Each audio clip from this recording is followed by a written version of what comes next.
talking about the future of Spider-Man, in a recent interview, actor Tom Holland was asked about the status of the film and what's going on. And he says all he can reveal is that everybody involved wants the film to happen, but, and there is a but, we don't know anything else.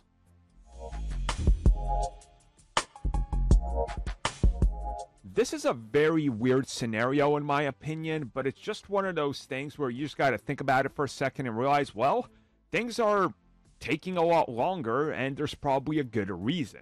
So speaking with Deadline, Tom Holland was asked about what's going on, if he's talked with Sony, Marvel Studios, and the heads of those studios about Spider-Man and what the status is.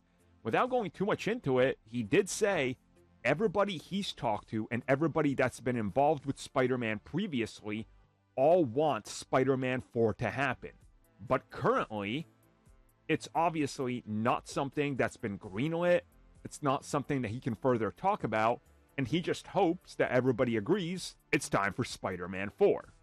It's kind of very confusing to me on what's taking so long. Like, Sony literally can bet on Spider-Man films featuring Spider-Man and Venom.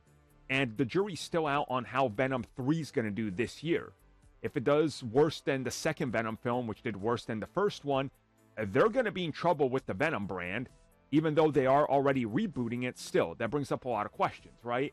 So it's kind of almost shocking to me that they're not announcing a lot of Spider-Man to come, right? Remember after TASM 1, when they announced TASM 2, that film was coming out, and then they announced 3, 4 release dates, Sinister 6, Venom, 2 more spin-offs in development, and then it all fell apart.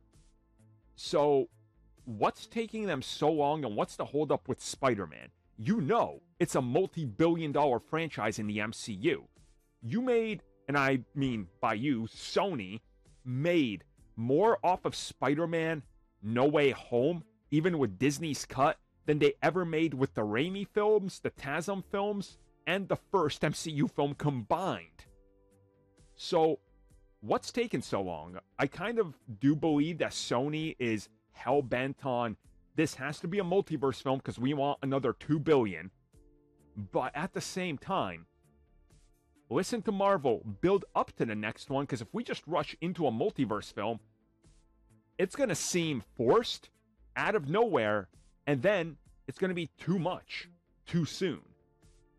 You can maybe try to recapture Lightning twice, but it's not going to work the same way. We need to miss them again, so we want to see them again. If every Spider-Man film and every Spider-Man appearance film just becomes, hey, look at all these spider people, it devalues it every other time. So I hope they work this out soon, and I hope he's right that everybody wants it to happen, that it happens the way Marvel Studios wants it to happen, which is hopefully a street-level film.